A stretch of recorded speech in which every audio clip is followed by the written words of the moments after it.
दोस्तों आप सभी का स्वागत है हमारे YouTube channel study with summer में। आज की इस वीडियो में आप लोगों के कुछ डाउट क्लियर करने वाला हूं, जो कि हरियाणा पुलिस भर्ती को लेकर है। जी हां दोस्तों, आप लोगों के बहुत से कमेंट आ रहे हैं कि दोस्तों आप जो कमेंट कर रहे हैं वो कमेंट है कि क्या दूसरे राज्य के अभ्यर्थी इसमें आवेदन कर सकते हैं या नहीं कर सकते हैं, पेपर ऑनलाइन होगा या फिर ऑफलाइन होगा, पिछली भर्ती जो हुई थी उसका क्या होगा, साथ ही दोस्तों कट ऑफ कितना रहने वाला है 2020 का, वही जो बेस्ट बुक होगी इसके भी बारे में आपको डिटेल्स बताऊंगा। एग्जाम सेंटर क्या होने वाला है, हिंदी इंग्लिश हरियाणा जीके का क्या हुआ तो इसके भी बारे में आपको फुल डिटेल्स बताऊंगा। साथ ही दोस्तों बात करूँ प्रीवियस ईयर की जो कट ऑफ थी इसमें, तो इसमें 2 साल यानी कि 18 और 17 का कट ऑफ बताने वाला हूँ आपको। तो फ्रेंड्स अगर वीडियो अच्छा लगा तो उसे प्लीज़ लाइक शेयर कीजिएगा, और चैनल पर पहली बार आए तो चैनल को सब्सक्राइब करके बेल आइकन को प्रेस करके ऑल पे क्लिक कर दीजिएगा, ताकि आपको इसी तरह की महत्वपूर्ण जानकारी मिलती रहे। और यदि आपने अभी तक इसकी क्वालिफिकेशन डिटेल्स की और सिलेबस की वीडियो नहीं देखी है, तो आप लोगों को सिलेबस का वीडियो और इसकी क्वालिफिकेशन डिटेल्स का वीडियो आई बटन में भी और वीडियो के लास्ट में एंड स्क्रीन में भी आपको उसका लिंक मिल जाएगा। आप जाकर वहां से उस वीडियो को देख सकते हैं और अपने डाउट को क्लियर कर सकते हैं। तो फ्रेंड्स जो मैंने आपको इसमें बताया है, इसी को लेकर आपका जो भी डाउट है इसमें क्लियर करने वाला हूँ। तो सबसे पहले अगर हम पहला जो प्रश्न की बात कर लें, तो दोस्तों बहुत लोगों के कमेंट आ रहे थे कि सर पिछली भर्ती का क्या होगा, यानी कि जो पिछली भर्ती रद्द हुई है उसका क्या होने वाला है, उसमें दोबारा आवेदन कर सकते हैं या नहीं कर सकते हैं, इसके एप्लीकेशन फ़ीस का भुगतान करना होगा या नहीं करना होगा, तो इसके बारे में आपके सभी डाउट क्लियर करने वाला हूँ। तो जैसा कि दोस्तों आप यहाँ पर देख पाएंगे, जो पिछली भर्ती थी उसका एडवर्टाइजमेंट नंबर आप देख पाएंगे। यहाँ पे आप देख सकते हैं इसका एडवर्टाइजमेंट नंबर जो पिछली वैकेंसी है, और उसके बारे में डिटेल्स यहाँ पे आप चेक कर पाएंगे। Against this post no recruitment process could be initiate and the same very cancel the Haryana staff selection commission, यानी कि दोस्तों ये जो वैकेंसी है कैंसिल की जा चुकी है। तो इसके बारे में आपको पूरी जानकारी देता हूँ हिंदी मीडियम के साथ। तो जैसा कि दोस्तों देख सकते हैं, इन पदों के विरुद्ध कोई भी भर्ती प्रक्रिया शुरू नहीं की जा सकी है, और इसी को हरियाणा कर्मचारी चयन आयोग पंचकुला के विचाराधीन नोटिस दिनांक 29 दिसंबर 2020 से रद्द कर दिया गया है। जिन उम्मीदवारों ने पहले उपरोक्त श्रेणियों के लिए आवेदन किया था वे भी पुनः विज्ञापित पदों के लिए पात्र होंगे, यानी कि दोस्तों जो पहले आवेदन किए हैं वो दोबारा इसमें आवेदन कर पाएंगे। सरकार ने हरियाणा उम्मीदवार चयन आयोग द्वारा जारी विज्ञापन संख्या 6/2019 के खिलाफ आवेदन करने वाले उम्मीदवार को शुल्क और आयु में एक बार की छूट देने का निर्णय लिया है। तो जी हाँ दोस्तों, आपके लिए बहुत ही अच्छी खुशखबरी है। यदि आपने उस समय एप्लीकेशन फ़ीस का भुगतान किया है और आपकी एज लिमिट कम हो गई है, तो आपको एज लिमिट में छूट दी जाएगी, और साथ ही इसमें आपको शुल्क में भी इसमें आपके लिए छूट दी जाएगी। और दोस्तों हालांकि ऐसे उम्मीदवारों को आवेदन शुल्क जमा करने के लिए प्रमाण पत्र के साथ नए सिरे से आवेदन करना होगा, यानी कि आपको इसके लिए नए सिरे से आवेदन करना होगा। उन्हें नए आवेदन पत्र के साथ ई चालान अपलोड करना होगा, और परीक्षा सत्यापन के समय मूल ई चालान का उत्पादन करना होगा, तभी आपका इसमें एप्लीकेशन फ़ीस माफ़ किया जाएगा। यानी कि दोस्तों यदि जब आप इसमें एप्लीकेशन फ़ीस भुगतान करेंगे फॉर्म भरते समय, तो आपको जो पिछली भर्ती का जो आपने आवेदन किया था उसका चालान इसमें लगाना होगा। अन्यथा आपके पास यदि चालान नहीं है तो आपको दोबारा इसके लिए फ़ीस का भुगतान करना होगा। आपके लिए कोई भी ऑप्शन इसमें नहीं है। यदि आपके पास चालान है तो आप इसमें अपलोड कीजिएगा और आपकी शुल्क माफ़ की जाएगी। तो दोस्तों उम्मीद करता हूं कि आपको इससे रिलेटेड जो भी प्रश्न होंगे क्लियर हो गए होंगे। यदि आपके फिर भी कोई प्रश्न हो तो आप लोग कमेंट कीजिएगा, मैं आपके कमेंट का रिप्लाई ज़रूर दूंगा।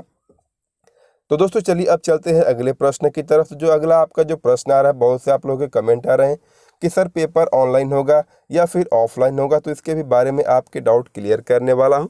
तो जैसा कि आप देख पाएंगे जो एग्जामिनेशन शेड्यूल है, the examination either online CBT या फिर OMR based likely held on 27 March 2021 से लेकर 28 मार्च 2021।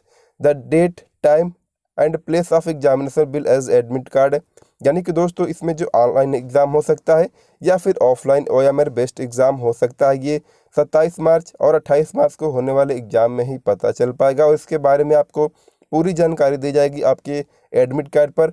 और अधिक जानकारी के लिए दोस्तों आप इसकी ऑफिशियल वेबसाइट को हमेशा चेक करते रहिएगा, जिसका लिंक आपको वीडियो के डिस्क्रिप्शन में मिल जाएगा।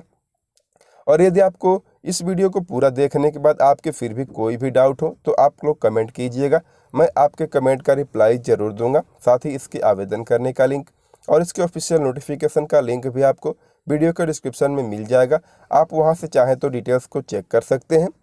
दोस्तों चलते हैं, जो अब आप लोगों का जो अगला प्रश्न ज़्यादा कमेंट आ रहा है, यानी कि आप लोग जिस प्रश्न को लेकर ज़्यादा कमेंट कर रहे हैं, वो चलते हैं उस प्रश्न की तरफ। जी हाँ दोस्तों, बहुत से लोग कमेंट कर रहे हैं, क्या सर दूसरे राज्य के अभ्यर्थी इसमें आवेदन कर सकते हैं या नहीं कर सकते हैं। तो जी हाँ दोस्तों, आप लोगों के डाउट इसमें क्लियर करना चाहता हूँ कि इसमें आप पूरे भारत से आवेदन कर पाएंगे, चाहे आप किसी भी स्टेट के अभ्यर्थी हो, आप इसमें आवेदन कर पाएंगे। और आप इसमें आवेदन करेंगे तो आपको जनरल कैटेगरी में काउंट की जाएगी, यानी कि आप इसमें जनरल कैटेगरी में आवेदन कर पाएंगे और आपको जनरल कैटेगरी में फ़ाइट करनी होगी, जनरल कैटेगरी का फीस देना होगा।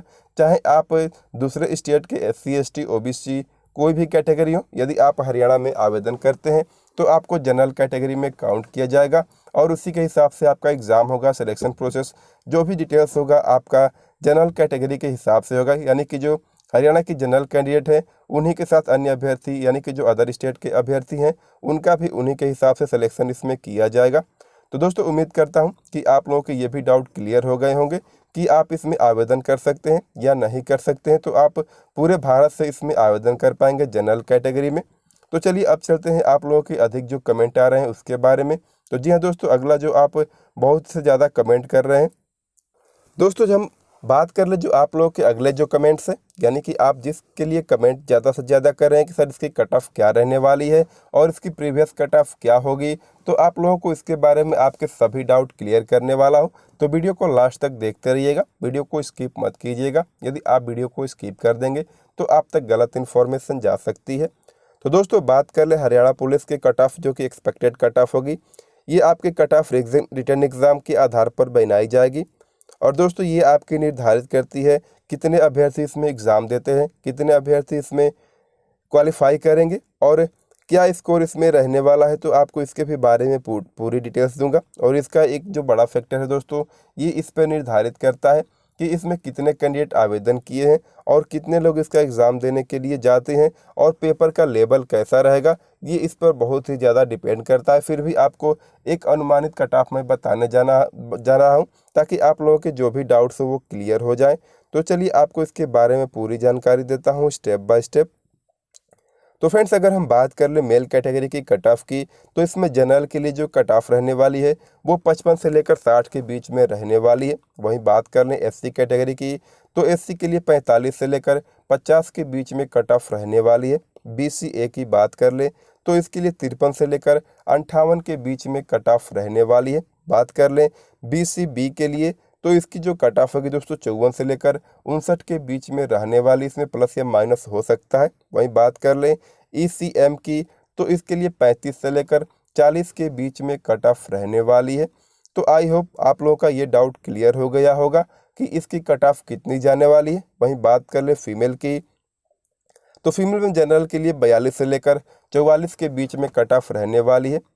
वहीं बात कर ले SC कैटेगरी की, तो SC के लिए 30 से लेकर 32 के बीच में कट ऑफ रहने वाली है। बात कर लें BCA के लिए, तो इसकी कट ऑफ 38 से लेकर 41 के बीच में रहने वाली है। बात करें हम BCB की, तो इसके लिए 40 से लेकर 42 के बीच में कट ऑफ रहने वाली है। बात करें दोस्तों EBGP के लिए, तो इसके लिए सेम है जनरल कैटेगरी, यानी कि 42 से लेकर 44 के बीच में फीमेल कैंडिडेट का एक्सपेक्टेड कट ऑफ रहने वाला है 2020 और 21 के एग्ज़ाम का। तो आई होप कि आपका ये भी डाउट क्लियर हो गया होगा। फिर भी यदि आपके कोई प्रश्न हो तो आप लोग कमेंट कीजिएगा, मैं आपके कमेंट का रिप्लाई ज़रूर दूंगा।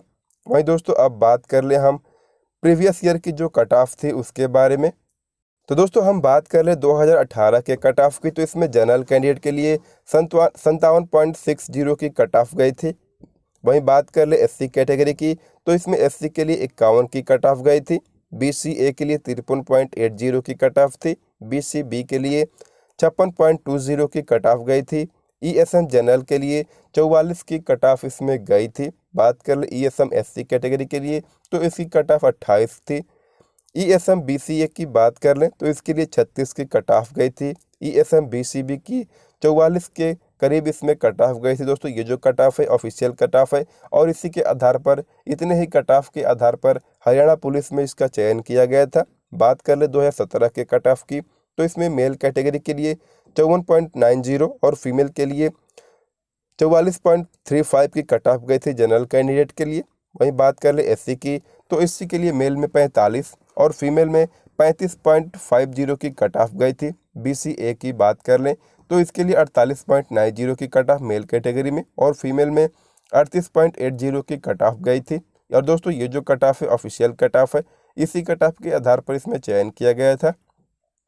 बात कर ले बीसीबी की मेल कैटेगरी में, तो इसके लिए 54.95 की कट ऑफ थी और फीमेल के लिए 44.10 की कट ऑफ गई थी इसमें। बात कर ले ईबीपीजी की, तो मेल कैटेगरी में 31.40 और फीमेल के लिए 23 की कट ऑफ गई थी। वहीं बात कर ले दोस्तों ईएसएम मेल कैटेगरी की, तो इसमें जनरल के लिए 28.65, 19.40 एससी कैटेगरी के लिए, बीसीए के लिए 22.40, बीसीबी के लिए 44.10 की कट ऑफ गई थी मेल कैटेगरी में। वहीं फीमेल की बात कर ले तो फीमेल में जनरल के लिए 22.5 की गई 0550 की गई थी और एससी के लिए 29.90 की कट ऑफ और बीसीए के लिए 28.25 की कट ऑफ गई थी। तो उम्मीद करता हूं दोस्तों आपकी कट ऑफ की जो लेकर समस्याएं थी, आप लोगों के जो प्रश्न थे, आपके लिए जो भी प्रश्न थे कट ऑफ को लेकर, जो भी सवाल थे, आप लोगों के सवाल के जवाब क्लियर मिल गए होंगे। यदि आपको फिर भी कोई भी डाउट हो तो आप लोग कमेंट कीजिएगा, मैं आपके कमेंट का रिप्लाई ज़रूर दूंगा। साथ ही दोस्तों बात कर लें सिलेक्शन प्रोसेस और एग्जामिनेशन सिलेबस के बारे में, तो इसमें आप लोगों के बहुत से कमेंट्स आ रहे हैं कि हिंदी, इंग्लिश, हरियाणा जीके का क्या हुआ, क्या इसका इस बार एग्ज़ाम नहीं होगा। तो आपको इसके भी बारे में पूरी डाउट्स क्लियर करने वाला हूं। तो जैसा कि दोस्तों आप देख पाएंगे, इसमें 80% वेटेज रहने वाला है रिटन एग्ज़ाम का।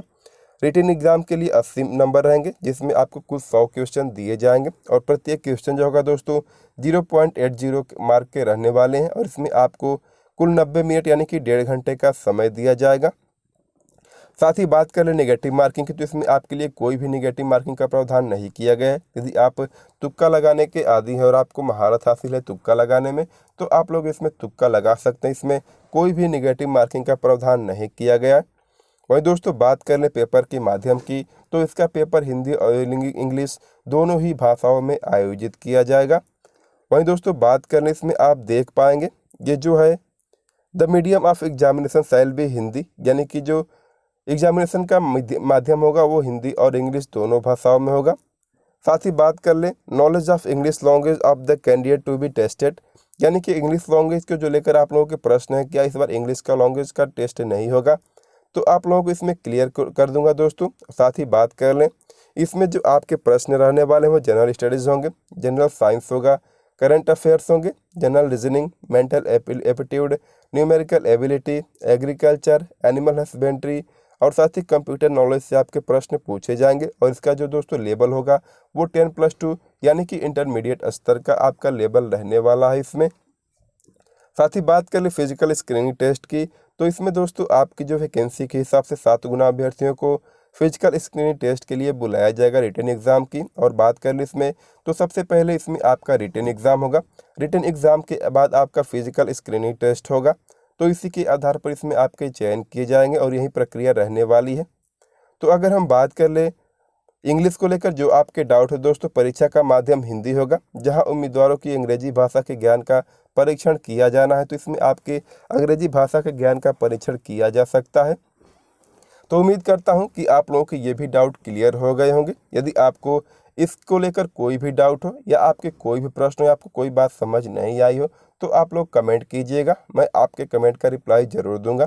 और दोस्तों यदि आप इसके लिए बेस्ट बुक परचेज करना चाहते हैं, तो आपको बेस्ट बुक का लिंक वीडियो के डिस्क्रिप्शन में मिल जाएगा, आप जाकर वहां से बुक को परचेज कर सकते हैं और अपनी तैयारी को आगे बढ़ा सकते हैं। वहीं दोस्तों बात कर ले हम इसमें जो इसमें क्वालिफाइंग टाइप के होंगे, यानी कि नॉलेज टेस्ट आपको क्वालिफाई करने के बाद आपका होगा फिजिकल स्क्रीनिंग टेस्ट, जो कि केवल क्वालिफाइंग टाइप का होगा। इसमें आपके देख पाएंगे मेल कैटेगरी के लिए 2.5 किलोमीटर की दौड़ होगी 12 मिनट में, फीमेल के लिए 1.0 किलोमीटर की दौड़ होगी 6 मिनट में और एक सर्विसमैन के लिए 1 किलोमीटर की दौड़ होगी जो 5 मिनट में पूरी करनी होगी। तो इसके बारे में आप यहाँ पे पूरी डिटेल्स को चेक कर पाएंगे। साथ ही दोस्तों बात कर लो फिजिकल मेजरमेंट टेस्ट यानी कि पीएमटी की, तो इसमें आपके क्या क्या रहने वाले हैं, तो इसमें आपकी हाइट और चेस्ट की माप की जाएगी। वहीं बात कर ले एडिशनल क्वालिफिकेशन की, तो इसमें आपको 10% का वेटेज दिया जाएगा हायर क्वालिफिकेशन के आधार पर एनसीसी के लिए आपको 3 नंबर का वेटेज इसमें दिया जाएगा। यदि आपके पास ए, बी या सी लेवल की सर्टिफिकेट है तो आपको इसमें 3 नंबर दिए जाएंगे। मिसलेनियस की बात कर लें, यानी कि जो फ्रीडम फाइटर यानी गवर्नमेंट कर्मचारी हैं उनके लिए इसमें 5 नंबर दिए जाएंगे। तो आप इसके बारे में यहाँ पे पूरी डिटेल्स चेक कर पाएंगे। साथ ही दोस्तों बात कर लें रेगुलेटरी परफॉर्म वर्क की, तो इसके भी बारे में यहाँ पे आप डिटेल्स को चेक कर पाएंगे। और दोस्तों उम्मीद करता हूँ कि आपके जो डाउट है हिंदी, इंग्लिश और हरियाणा जीके को लेकर आपके डाउट क्लियर हो गए हैं। यदि आपको इससे कोई भी रिलेटेड प्रश्न हो तो आप लोग कमेंट कीजिएगा, मैं आपके कमेंट का रिप्लाई ज़रूर दूंगा। वहीं अगर बेनिफिट की बात कर लें तो इसमें केवल रिजर्वेशन कैटेगरी जो कि हरियाणा के अभ्यर्थी हैं, SC, BCA, BCB और EWS कैंडिडेट, उन्हें इसमें आरक्षण का लाभ दिया जाएगा। जो कि हरियाणा कैंडिडेट हैं यानी कि हरियाणा स्टेट के जो अभ्यर्थी हैं उन्हें इसमें केवल डोमिसाइल है जो हरियाणा के, उन्हें इसमें केवल जो छूट होगी उन्हें इसी का लाभ दिया जाएगा केवल हरियाणा कैंडिडेट के लिए। अन्य स्टेट के अभ्यर्थियों को इसमें कोई भी छूट का लाभ नहीं दिया जाएगा, वो इसमें केवल जनरल कैंडिडेट में आवेदन कर पाएंगे अन्य स्टेट के अभ्यर्थी। और साथ ही दोस्तों बात कर रहे इंपॉर्टेंट नोट की, तो आप यहाँ पे देख पाएंगे कि इसमें आप जो भी डिटेल्स फिल कीजिएगा वो आप 10वीं सर्टिफिकेट के आधार पर फिल कीजिएगा और उसे अच्छी तरह से चेक कर लीजिएगा। यदि इसमें कोई भी मिसप्रिंटिंग या फिर कोई गलत इन्फॉर्मेशन आप फिल कर देते हैं तो आप उससे चेंज नहीं कर पाएंगे। तो आप इस एप्लीकेशन फॉर्म को भरते समय अच्छी तरह से देख लीजिएगा, कोई गलती हो तो उसे चेंज कर लीजिएगा। तो यहाँ पे आप इसके भी बारे में डिटेल्स को चेक कर पाएंगे। और दोस्तों जो आप लोगों के अगले प्रश्न आ रहे हैं, यानी कि जो आप बहुत ज़्यादा कमेंट कर रहे हैं कि सर इसका एग्ज़ाम सेंटर क्या होने वाला है, तो आप इसके भी बारे में आप लोगों के डाउट क्लियर करने वाला हूँ। जी हाँ दोस्तों, अगर हम बात करें इसके एग्ज़ाम सेंटर की, तो इसमें आप लोगों के एग्ज़ाम केवल और केवल हरियाणा में आयोजित किए जाएंगे। चाहे आप किसी भी स्टेट के हों, आपको अपने स्टेट में एग्ज़ाम नहीं देने की योजना है। यानी कि दोस्तों इसका जो एग्ज़ाम होगा केवल हरियाणा में आयोजित किया जाएगा। चाहे आप तमिलनाडु से ही क्यों ना हो, आपको हरियाणा एग्ज़ाम देने के लिए आना ही होगा। इसमें केवल एग्ज़ाम जो होगा केवल हरियाणा में आयोजित किया जाएगा। तो दोस्तों उम्मीद करता हूं कि आपको एग्ज़ाम सेंटर का भी जो डाउट्स है वो क्लियर हो गया होगा। फिर भी आपको कोई प्रश्न हो तो आप लोग कमेंट कीजिएगा, मैं आपके कमेंट का रिप्लाई ज़रूर दूंगा। साथ ही दोस्तों जो आप लोग अगला जो कमेंट कर रहे हैं वो दोस्तों बेस्ट बुक को लेकर है। जी हाँ दोस्तों, यदि आप लोग इसके लिए बेस्ट बुक परचेज करना चाहते हैं तो आप लोगों को बेस्ट बुक का लिंक वीडियो के डिस्क्रिप्शन में मिल जाएगा, आप जाकर वहां से बुक को परचेज कर सकते हैं। और दोस्तों मैंने जो वहां पे आप लोगों के लिए बुक दी है वो बेस्ट से बेस्ट बुक है। आप जाकर वहां पे मॉक टेस्ट, टेस्ट सीरीज और उसके लिए कंप्लीट सिलेबस के लिए बुक को परचेज कर सकते हैं। लिंक आपको डिस्क्रिप्शन में मिल जाएगा, वहां से जाकर आप बुक को परचेज कर सकते हैं। यहाँ पे हाइट चेस्ट की बात कर लें तो इसमें हाइट आपकी 170 सेंटीमीटर होनी चाहिए। वहीं चेस्ट 83 से लेकर 87 सेंटीमीटर के बीच में होनी चाहिए। वहीं दोस्तों रिजर्व कैटेगरी के लिए आप देख पाएंगे, इसके बारे में यहाँ पे पूरी डिटेल्स चेक कर पाएंगे। जो फीमेल की जो हाइट होगी 158 सेंटीमीटर जनरल कैटेगरी के लिए, और रिजर्व कैटेगरी के लिए 156 सेंटीमीटर की हाइट रहने वाली है। तो आप लोग इसके भी बारे में यहाँ पे पूरी डिटेल्स चेक कर पाएंगे। सैलरी की बात करें तो दोस्तों इसकी जो सैलरी होगी 21,700 रुपये से लेकर 69,100 रुपये पर मंथ की सैलरी होगी। यहाँ पे एप्लीकेशन फ़ीस के बारे में डिटेल से आप यहाँ पे चेक कर पाएंगे। तो फ्रेंड्स उम्मीद करता हूँ कि आप लोगों के सभी प्रश्नों के जवाब मिल गए होंगे। यदि आप लोगों को वीडियो पूरा देखने के बाद फिर भी कोई भी डाउट हो तो आप लोग कमेंट कीजिएगा, मैं आपके कमेंट का रिप्लाई ज़रूर दूंगा। साथ ही इसके आवेदन करने का लिंक और इसके ऑफिशियल नोटिफिकेशन का लिंक भी आपको वीडियो के डिस्क्रिप्शन में मिल जाएगा, आप चाहें तो वहां से जाकर डिटेल्स को चेक कर पाएंगे। भाई दोस्तों आप लोगों के और भी कमेंट्स आ रहे हैं इस भर्ती को लेकर। जी हाँ दोस्तों, हिंदी और संस्कृत लैंग्वेज को लेकर, तो आप लोगों को इसके भी बारे में आपके जो डाउट है वो क्लियर कर देता हूँ। जी हाँ दोस्तों, यदि आप लोगों के पास 10वीं क्लास में हिंदी या संस्कृत एक सब्जेक्ट है तो आप लोग इसमें आवेदन कर पाएंगे। इंटरमीडिएट में चाहे आपके हिंदी इंग्लिश क्यों ना हो, संस्कृत हो ना हो, चाहे हिंदी हो ना हो, फिर भी आप इसमें आवेदन कर पाएंगे। लेकिन आपकी 10वीं क्लास में हिंदी या संस्कृत एक सब्जेक्ट के रूप में होना अनिवार्य है, तभी आप लोग इस पोस्ट के लिए आवेदन कर पाएंगे। तो उम्मीद करता हूँ ये भी आपका डाउट क्लियर हो गया होगा। फिर भी आपके लिए कोई डाउट हो तो आप लोग कमेंट कीजिएगा। वहीं दोस्तों बात कर लें कि इस एप्लीकेशन फॉर्म को आप आवेदन करते समय यदि आप क्या क्या गलती करते हैं तो आप लोगों का एप्लीकेशन फॉर्म रिजेक्ट कर दिया जाएगा। तो यहाँ पे देख पाएंगे यदि आप एक से अधिक इसमें आवेदन करते हैं तो आप लोगों का एप्लीकेशन फॉर्म रिजेक्ट कर दिया जाएगा। यदि आप इनकम्प्लीट एप्लीकेशन फॉर्म भरते हैं तो भी आपका एप्लीकेशन फॉर्म रिजेक्ट होगा। साथ ही बात कर लें आप इसके लिए एप्लीकेशन फ़ीस का भुगतान नहीं करते हैं फिर भी आपका एप्लीकेशन फॉर्म रद्द कर दिया जाएगा। साथ ही बात कर लें, यदि आपके पास 10वीं क्लास में हिंदी या संस्कृत सब्जेक्ट नहीं है, इसमें से कोई भी यदि आपके पास एक सब्जेक्ट है 10वीं क्लास में, तो आप लोग इसमें आवेदन कर पाएंगे।